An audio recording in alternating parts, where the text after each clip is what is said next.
మాకు ఫిబ్రవరి 20 లోపు డెలివరీ చేసేయండి అని చాలామంది మహిళలు అమెరికాలో డాక్టర్లను అడుగుతున్నారట. ఎందుకంటే ఫిబ్రవరి 20 తర్వాత పిల్లలు పుడితే ఎక్కడ తమ పిల్లలకు సిటిజన్షిప్ రాకుండా పోతుందో అనేది వాళ్ళ టెన్షన్. ఇదంతా ట్రంప్ తీసుకొచ్చిన తంట.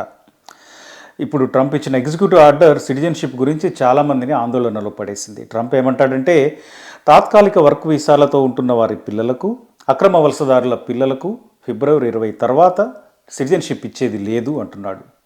పేరెంట్స్లో ఎవరో ఒకళ్ళకి గ్రీన్ కార్డు ఉండాలి లేదా సిటిజన్షిప్ ఉండాలి, అట్లా ఉంటేనే వాళ్లకు పుట్టే పిల్లలకు కూడా సిటిజన్షిప్ ఇస్తాను అంటున్నాడు. ఇది ట్రంప్ ఇచ్చిన ఎగ్జిక్యూటివ్ ఆర్డర్. ఈ ఎగ్జిక్యూటివ్ ఆర్డర్ ఇప్పుడు లక్షలాది కుటుంబాలను ఆందోళనలో పడేసింది. అసలు ఈ నిర్ణయం ఎంతమందిపై ఎఫెక్ట్ చూపుతుంది? ఎంతమంది అమెరికాను వదిలేసి వెళ్లాల్సి ఉంటుంది? ఎన్ని లక్షల మందికి సిటిజన్షిప్ రాకుండా పోతుంది? ఇవన్నీ తెలియాలంటే అసలు అమెరికాలో సక్రమంగా ఉంటున్న వాళ్ళు ఎంతమంది, అక్రమంగా ఉంటున్న వాళ్ళు ఎంతమంది, వర్క్ వీసాలతో ఉంటున్న వాళ్ళు ఎంతమంది అనేది చూడాలి. అమెరికా వర్క్ ఫోర్స్లో దాదాపు 3 కోట్ల మంది విదేశాల నుంచి వచ్చిన వాళ్లే. అంటే అమెరికాలో పనిచేస్తున్న వాళ్ళలో 3 కోట్ల మంది విదేశాల నుంచి వచ్చిన వాళ్లే ఉన్నారు. వీళ్లలో 2,20,00,000 మంది మాత్రమే సరైన డాక్యుమెంట్లతో, అంటే సరైన వీసాలతో పనిచేస్తున్నారు.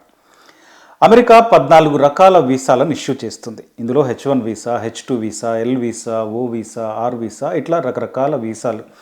అంటే ఎక్స్పీరియన్స్ ఆధారంగా, పని ఆధారంగా ఈ వీసాలను ఇస్తారు. ఆ వీసా ఎంతకాలం ఉందో దాన్ని బట్టి అక్కడ పని చేయాలి. అది అయిపోయిన తర్వాత వెనక్కి వెళ్లాల్సి ఉంటుంది.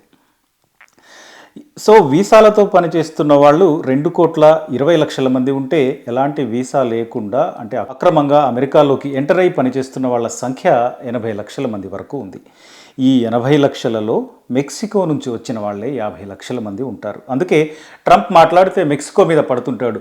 మెక్సికోకు అడ్డంగా గోడ కడతా, మెక్సికో అక్రమంగా వచ్చిన మెక్సికో వాళ్ళని వెనక్కి పంపించేస్తా అనే మాట చెప్తుంటాడు.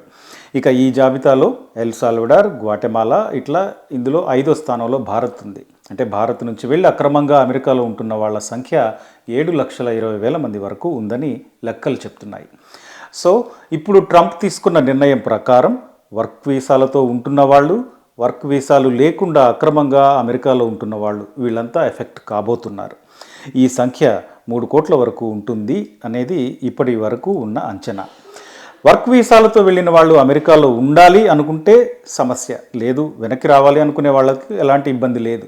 కానీ వర్క్ వీసాలతో వెళ్ళి గ్రీన్ కార్డు తెచ్చుకొని ఆ తర్వాత న్యాచురలైజేషన్ ద్వారా సిటిజన్షిప్ అవ్వాలనుకునే వాళ్ళు, లేదా అక్కడే పిల్లల్ని కంటే తమ పిల్లలకు సిటిజన్షిప్ వస్తుంది, ఆ తర్వాత కొంతకాలానికి, కొన్నేళ్లకి ఆ పిల్లలు స్పాన్సర్ చేస్తే దాని ద్వారా పేరెంట్స్ కూడా అక్కడే ఉండొచ్చు అనుకునేవాళ్ళు, ఇట్లాంటి ఈ లెక్కలతో ఉండే వాళ్ళందరూ ఇప్పుడు ఇబ్బందుల్లో పడబోతున్నారు ట్రంప్ నిర్ణయంతో. ఇప్పటికే మన దేశం నుంచి వెళ్ళిన వాళ్ళలో దాదాపు 10 లక్షల మందికి పైగా గ్రీన్ కార్డు కోసం క్యూలో ఉన్నారు.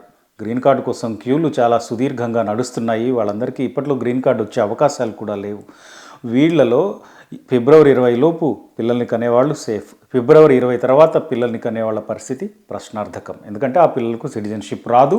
ఇది అమెరికాలో సెటిల్ అవ్వడానికి ఉన్న అవకాశాలను తగ్గించి వేస్తుంది. ట్రంప్ మాట్లాడితే అక్రమ వలసదారులు అంటూ ఉంటాడు. అసలు ఇట్లా ఎంతమంది అక్రమ వలసదారుల పిల్లలు ఇప్పటి వరకు సిటిజన్లు అయ్యి ఉంటారు అనే లెక్కల్ని తీస్తే 2016లో దాదాపు 2.5 లక్షల మంది ఇట్లా అక్రమంగా వచ్చి అమెరికాలో ఉంటున్న వాళ్లకు పుట్టిన పిల్లలు కొత్తగా సిటిజన్లు అయ్యారు అని తేలింది.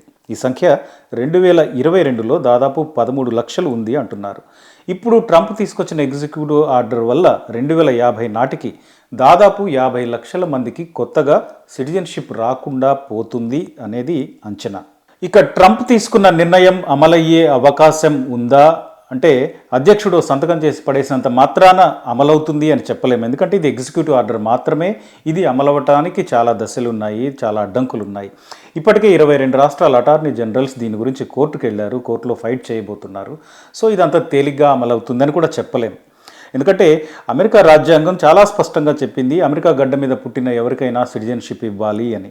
సో రాజ్యాంగంలో చెప్పిన దాన్ని కాలరాయటానికి, మార్చడానికి వీలు లేదని డెమోక్రాట్లు పాలించే రాష్ట్రాలు చాలా స్పష్టంగా చెప్తున్నాయి. దీని గురించి కోర్టు కేసులు దీర్ఘకాలం నడవబోతున్నాయి.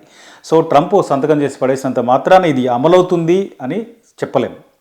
సో ఇప్పుడు ట్రంప్ నిర్ణయంతో ఎంతమంది భారతీయులు ఎఫెక్ట్ అవ్వబోతున్నారు అంటే, అక్కడ ఆల్రెడీ 7,20,000 మందికి పైగా అక్రమంగా ఉంటున్న వాళ్ళు ఉన్నారు. వీళ్ళు కాకుండా 10 లక్షల మందికి పైగా అమెరికాలో గ్రీన్ కార్డ్ కోసం ఎదురు చూస్తూ క్యూలో ఉన్న వాళ్ళు ఉన్నారు.